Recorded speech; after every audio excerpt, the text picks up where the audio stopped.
అటవీ శాఖలో పవన్ కళ్యాణ్ గారు నాకు తెలిసి చెప్తున్నాను కదా, దేశ చరిత్రలో చాలా చాలా చాలా గొప్ప పనులు చేస్తున్నారు. దాని గురించి ప్రత్యేకంగా పులుల సంరక్షణ గురించి. మామూలుగా పులులు బయటకు వచ్చాయంటే ఏం చేస్తాం? పట్టుకుని మనం తీసుకెళ్ళి లోపలేసేస్తాం. దాన్ని తీసుకెళ్ళి అడవిలోనో లేదా జూలోనో పట్టేస్తాం. బట్ పవన్ కళ్యాణ్ గారు ఏం చేస్తున్నారంటే, అసలు పులులు బయటకు ఎందుకు వస్తున్నాయి, ఆ మూలాలు అంటే లోపల వేర్ల నుంచి ఆ సమస్యను క్లియర్ చేసేందుకు పవన్ కళ్యాణ్ గారు ప్రయత్నిస్తున్నటువంటి పరిస్థితి. అవి బయటకు రావడానికి గల కారణాలు ఏంటి, అవి లోపలే ఉండాలి అంటే మనం ఏం చెయ్యాలి అనే దాని మీద ప్రత్యేకమైనటువంటి దృష్టి పెట్టి వాటికి ఎటువంటి ఇబ్బంది లేకుండా, ఎందుకంటే అవి మన వైపు వస్తున్నాయా మనం అటువైపు వెళ్తున్నాం అంటే, ఒకప్పుడు దేశం అంతా ప్రపంచం అంతా కూడా ఎక్కువ అడవే ఎక్కువ ఉండేది. అంటే అవి ఉండేటువంటి ప్లేసుల్లోనే మనం ఉంటున్నాము.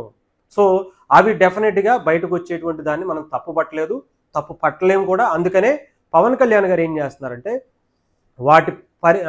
వాటి ప్లేస్ని ఇంకాస్త ఎక్స్టెండ్ చేసి వాటికి మంచి అవకాశాలు లోపల ఆహారం కావచ్చు, నీరు కావచ్చు, ఇవన్నీ కూడా లోపలే ఉండే విధంగా పవన్ కళ్యాణ్ గారు చాలా సహజ సిద్ధమైనటువంటి ఏర్పాట్లు చేయాలని చెప్పి అధికారులతో ఆదేశించినటువంటి పరిస్థితి కనిపించింది.